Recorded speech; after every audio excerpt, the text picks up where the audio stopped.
From the day we are born, we're programmed to grow, learn, and broaden our perspective.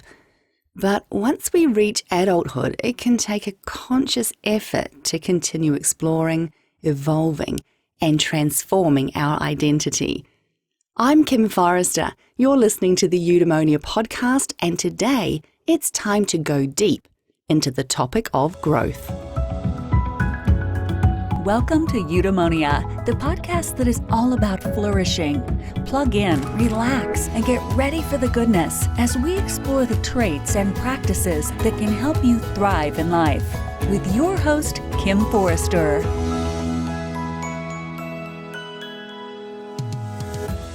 Eboni Adams Monk is a transformational leader, author, yoga teacher, and wisdom keeper. After immersing herself in indigenous cultural and spiritual traditions with elders from Afro-Brazilian, Hindu, and Native American Choctaw communities, Eboni became a strong advocate for the preservation of indigenous culture and philosophy.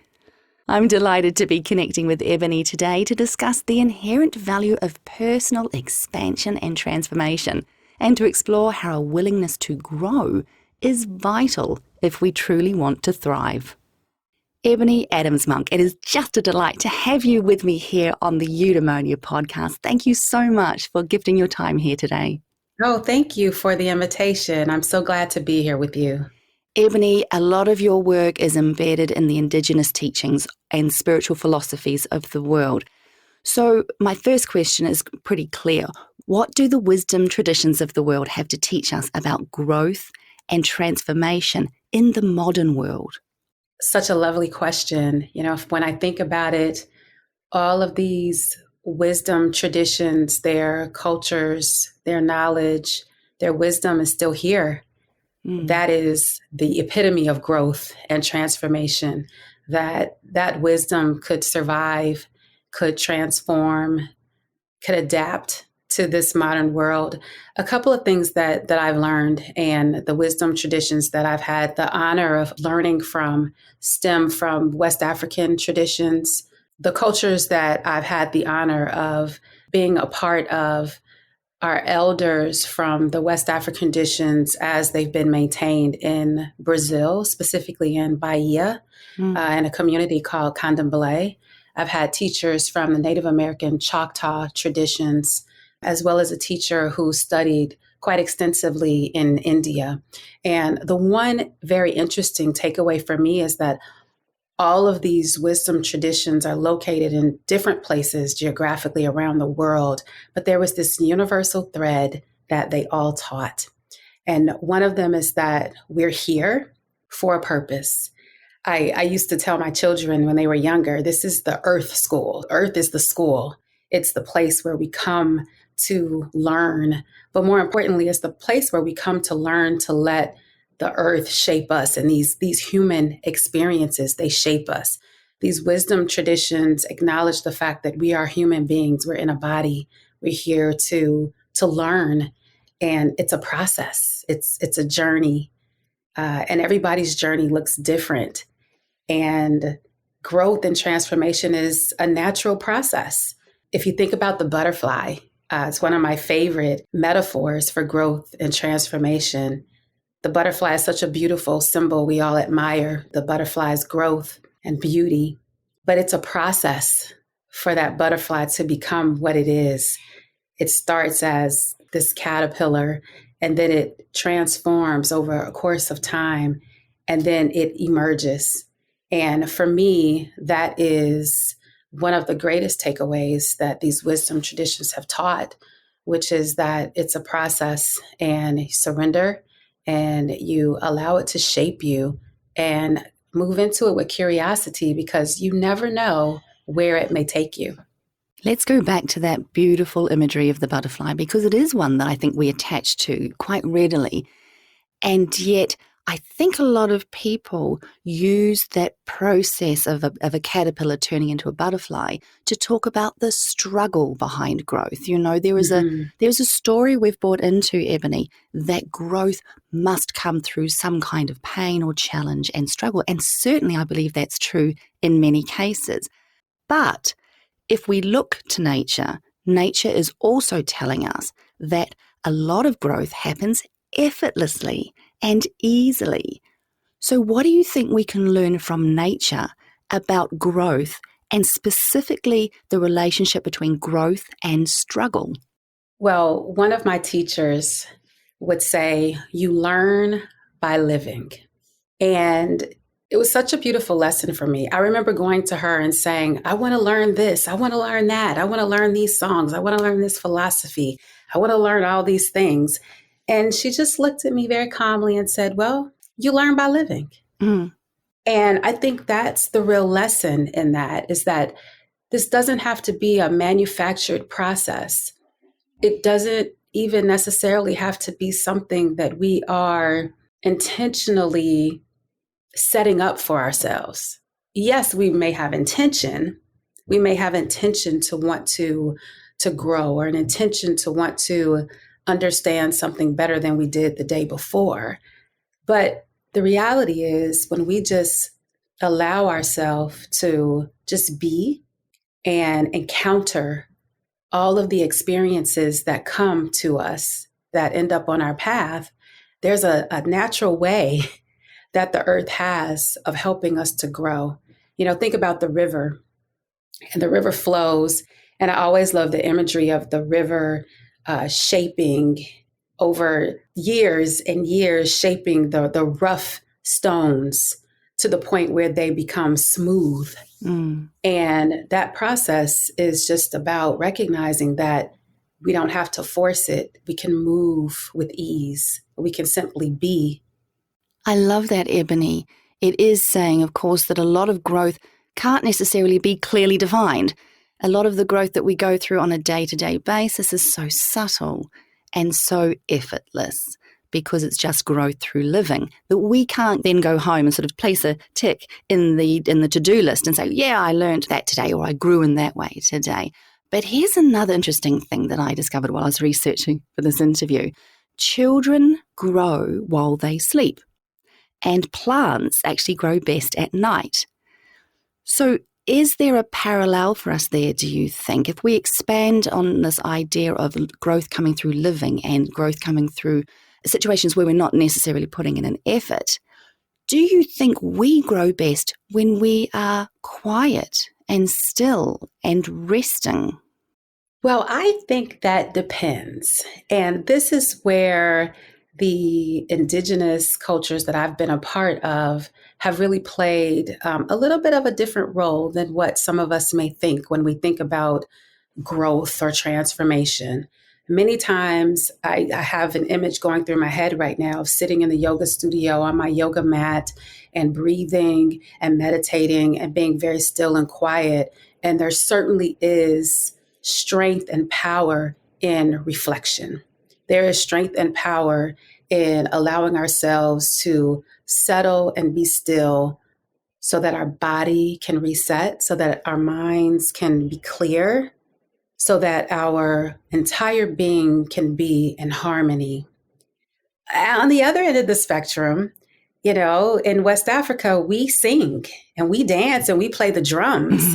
And there is a lot of growth that comes from that. I've had some magical nights that I can recall of listening to the music and the drum beats and the harmonies, and listening to the women in the community singing and clapping their hands. And when that night is over, recalling the power that came from that. So I think it depends. Sometimes we need quiet, and sometimes we need to move our bodies, because there's wisdom in our bodies as well.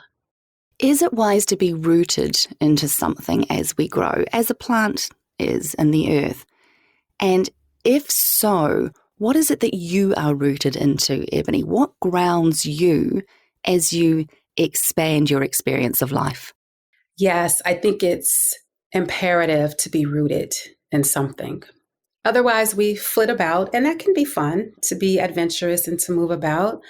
I always say, be rooted to the earth, right? So we know where center is. We know where home is. But let your branches, let them go. Let them be free. Go and explore. For me, I'm rooted in my body. So I spend time walking. Walking the earth is a very grounding and rooting experience for me. I've had dreams where my head is just lying gently on the earth, the green of the earth, very grounding and a rooted experience. The other thing that grounds me is culture, is African culture. Being able to have a philosophy, some wisdom, some remembrances to come back to are very important as I move about the earth, as I move about my day. When I'm at work, sitting in an office and things are going crazy and I'm multitasking, it's good to be able to breathe and remember something that one of my elders told me, right? That's home. That's rooting for me. Wow. Let's talk about a home in a different context. I left my homeland about 19 years ago. I left New Zealand 19 years ago, and I've been traveling around the world, living around the world, exploring new cultures, growing in huge, profound ways in the last 19 years, probably to the point, I think, where I long for growth if there's none going on around me. Now, I know a lot of other people prefer not to be that active in terms of exploration and expansion and growth. What happens, though, if we resist growth, Eboni? Is there anything particularly troublesome about choosing to stay who you are, where you are, with no need nor desire to change? Well, first of all, there's always choice. There's no judgment. If someone chooses to stay where they are, to continue to do the same things that they always do, there is no judgment in that. That's choice. That's that person's choice. And that may be where they feel called. I would wonder if there is always change that is happening, regardless of how big or how small. I have gone through quite some transformational experiences. Having a child, going through a divorce, right? That's huge, huge change. Relocating to a different state, huge change. In many ways, I was forced to grow. Right? You can't go through that much change, and not really move ahead and experience and learn something. But sometimes it's the little things that are just as impactful as some of those bigger changes in our lives. So certainly, if there is an opportunity to grow and we choose not to, well, I always say that lesson will come back again. That opportunity will certainly present itself again. They always do. Do you feel that there are signs in our lives, because we can get very comfortable, even those of us who are adventurous can become comfortable to the point where we are literally ignoring those signs, where life is stepping in, the earth is stepping in, the universe is stepping in and saying, hey, you're being invited into a new way of being. You're being invited to grow in this particular way. I think of the butterfly inside the cocoon, and it's being called now to break out and become a flying butterfly. Are there signs that tell us, hey, life is actually asking you to grow here, and you are choosing, perhaps unconsciously, but you are choosing to ignore the compulsion to grow in that way? I believe so. I believe so. From a very practical standpoint in my own life, what I've noticed is people will come to me and ask me for something. And advice, let's say advice. Now, let's say I've decided I'm not going to give people advice about a particular topic. I don't want to participate in that. And someone may come to me and ask me that very thing that I'm running from. And I don't engage. The next thing I know, somebody else comes, and then someone else comes, and then someone else comes.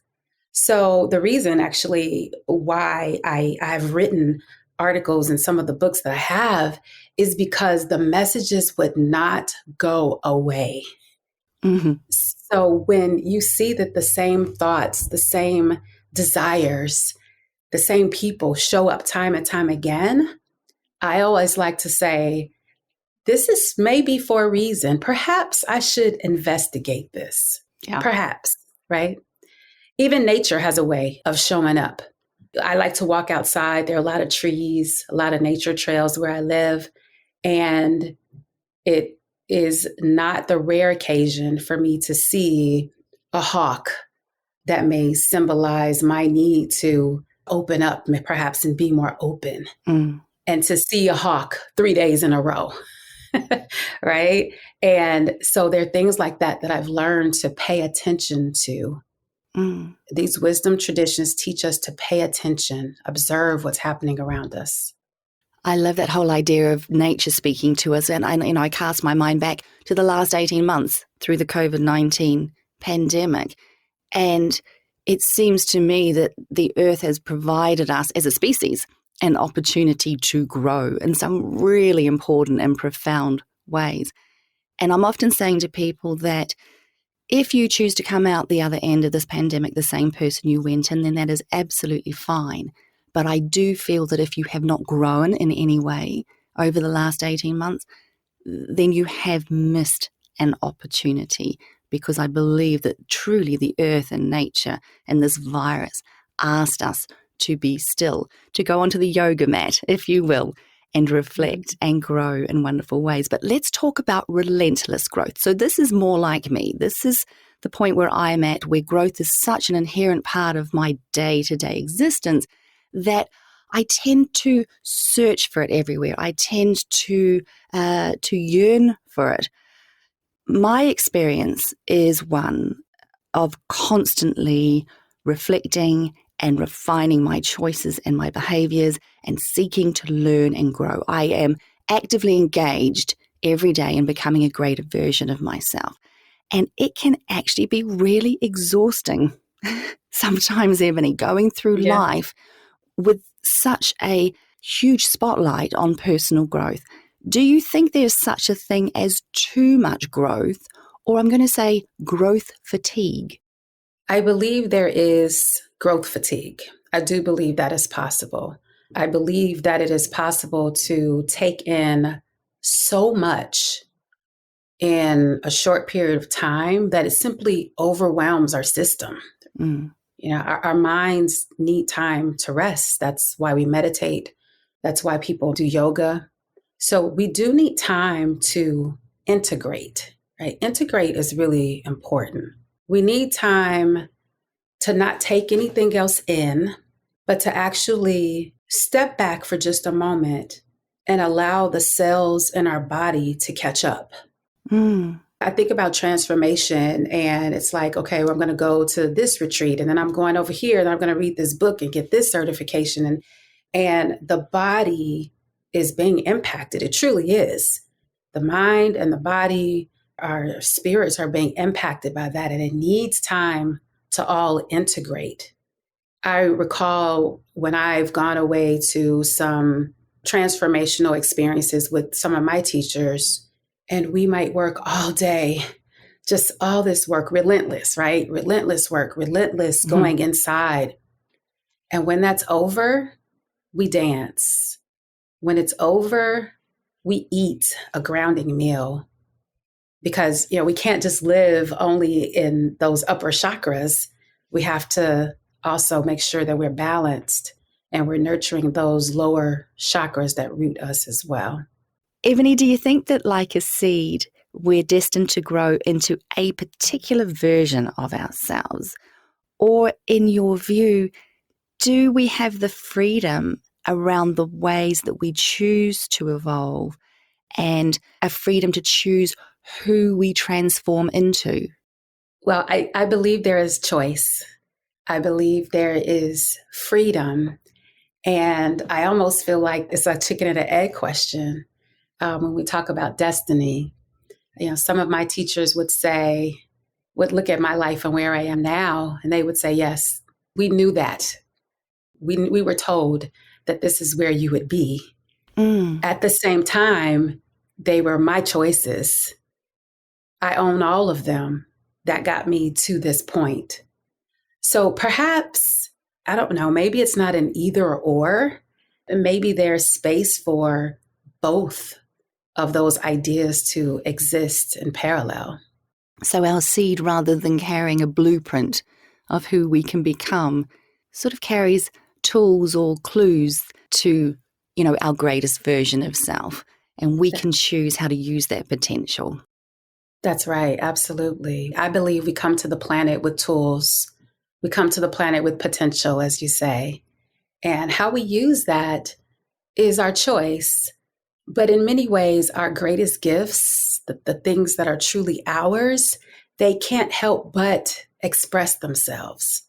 They can't help but attract these different experiences to us that help us to land exactly where we need to be. Mm-hmm. I have experienced that. Let's talk about growth and how it relates to our relationship with others.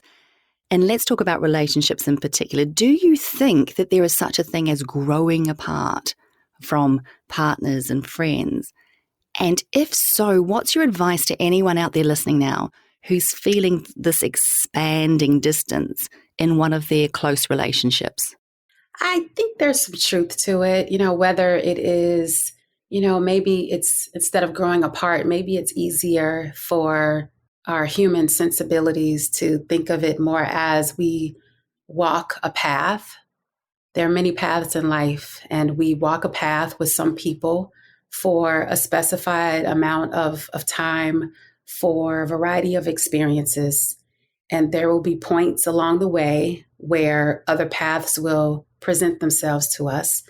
And we have the choice to go down one path or another. I mean, that's a very poetic way of saying it.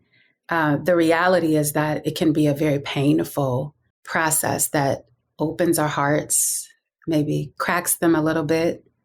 And my advice would be to honor every feeling that comes up for you, because there is wisdom there. Acknowledge the love, because love always exists, even when that person is walking a different path than the one we may choose for ourselves. Give yourself grace and recognize that we are human. And yes, there may be some feelings that are uncomfortable, and it's okay. And then finally, give yourself permission to let go. You also write of the importance of community, and obviously in your learning and in your work, connecting with the indigenous communities around the world has been a huge part of what you do. I actually think that many people approach the concept of growth, particularly personal growth, as an individual pursuit. It can feel quite isolating or lonely at times. How has connection and community helped you grow in your life and your career, Eboni? And do you feel that community is a powerful force for individual transformation? I can't speak enough about the power of community. Indigenous cultures didn't live in a bubble. People didn't live in a bubble. They lived together, and everyone in the community had a role that they played. There are people in the community who teach, there are people in the community who model, and there are people in the community who learn, and people in the community who contribute. One of the earlier lessons that I learned is that we actually grow and we learn the really powerful lessons with other people, because that's where we're tested. Think about your relationships. Yeah. Someone doesn't say something that you want them to say, and we have all this drama and trauma around it. That wouldn't happen if you were alone with your thoughts someplace. So community is such an enriching experience. It helps us to grow, but community is also support. I call them my older brothers and sisters and mothers and fathers and aunts and uncles in my spiritual communities, and even in my family. They are the ones who give me the advice. They are the ones to pick me up when I fall. They're the ones to let me know that it's okay. And they're also the ones to challenge me and help me to see my blind spots. And that's exactly what's happened in my life. And I carry that over into my work. Work is a community. It's a work community. It is a community. There is a vision. There is a purpose.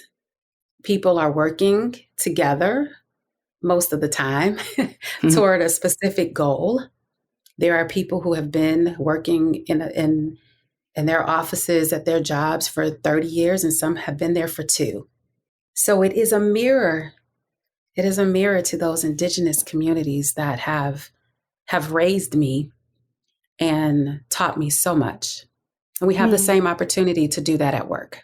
I hear you talking about, receiving advice and being challenged by people that you love and trust in your community. And it strikes me that we can all grow in really profound ways if we are willing to hear others' perspectives. But that takes an awful lot of humility, Eboni. And you do write that humility is very important for growth. And surrender as well, you say, is vital if we want to transform. So what are we surrendering to when it comes to our growth? And why is humility so important? I believe we're surrendering to ourselves. We're surrendering to ourselves because ultimately what we all really want is to be ourselves, our true selves, to have that emerge and express itself in the world. And humility is so important in that process because it's very difficult, as you allude to hear if we're not being humble. It's very difficult to learn something new if we think we already know the answer. My final question, Eboni, is one that I ask every guest on the Eudaemonia podcast. Can you offer a morning reminder? So this may be a practice, a mantra, perhaps a favorite affirmation, something that can help my listeners grow as they go about their day. I absolutely can. Yes, I would love to. I have 2. One is really quick. The other one is a little bit longer. So on your busy days where you barely have time to get yourself together, one of the things I would offer is to breathe. Just breathe, right? Quite profound. So with the in-breath, breathe in, I, and with the out-breath, am. I am. A very simple mantra, but to me, it also speaks to the power of the micro growth that happens with every breath and in every moment. It's acknowledging the fact that right now, I am. Wow. And you have a second practice. The second practice is a visualization meditation. And when I think of growth, I think one of the most popular metaphors is the flower. And so similarly, in the morning, find time for stillness, close your eyes, put your feet on the floor, or if you're lying down, lie, comfortable position, and just begin to breathe. Don't have to force it, don't have to do anything special, just acknowledge your breath in and out, and then begin to notice yourself sitting or standing or lying in a field of beautiful flowers. Flowers for as far as you can see. Lots of colors, beautiful broad petals, opening to the sun, blooming. And then imagine your arms just outstretched, just taking all of that in.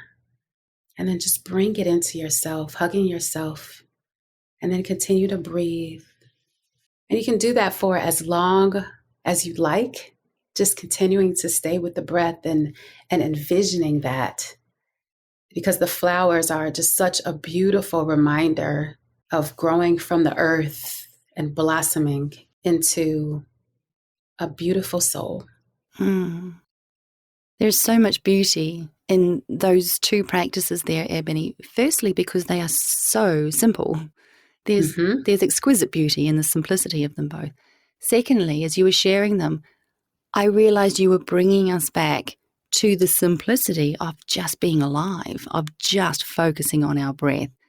And it reminded me that growth doesn't have to be something that we try, and it doesn't have to be something that we pursue, and it doesn't have to be something that is particularly active.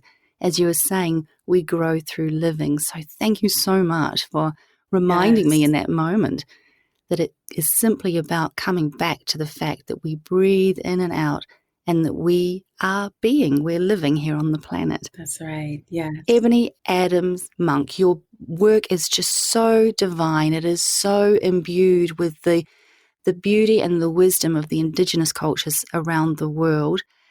If people want to learn more about the work that you do, you have the most delicious little book called Leading Wise. Where can people find you? Leading Wise, you can read that and buy it on Amazon.com or also on IndieBound. And if you want to learn more about my work, you can always go to my website, eboniadamsmonk.com. That's Ebony with an I. And I'm on all social media channels at Eboni Adams Monk. Well, it's just been an absolute pleasure, and I mean that from my soul. I'm feeling so inspired and relaxed in this moment, Eboni, for having this beautiful chat with you. So thank you for bringing your grace and your wisdom here today, and thank you for bringing the wisdom of the wisdom traditions. I truly appreciate you being part of the Eudaemonia podcast. Oh, absolutely. Thank you. Thank you, and to your listeners. As Mel Robbins once said, life is about growth and exploration, not achieving a fixed state of balance. You have a very limited time on earth to experience all that you can. Figuring out how to squeeze the most out of your family, work, and spirituality is your life's purpose. Go do it. You've been listening to the Eudaemonia podcast. If you'd like to learn more about how to live a truly flourishing life, please subscribe. Check out eudaemoniapod.com for more inspiring episodes, or come join me on Instagram at I am Kim Forrester. I'm Kim Forrester. Until next time, be well, be kind to yourself, and allow yourself to grow.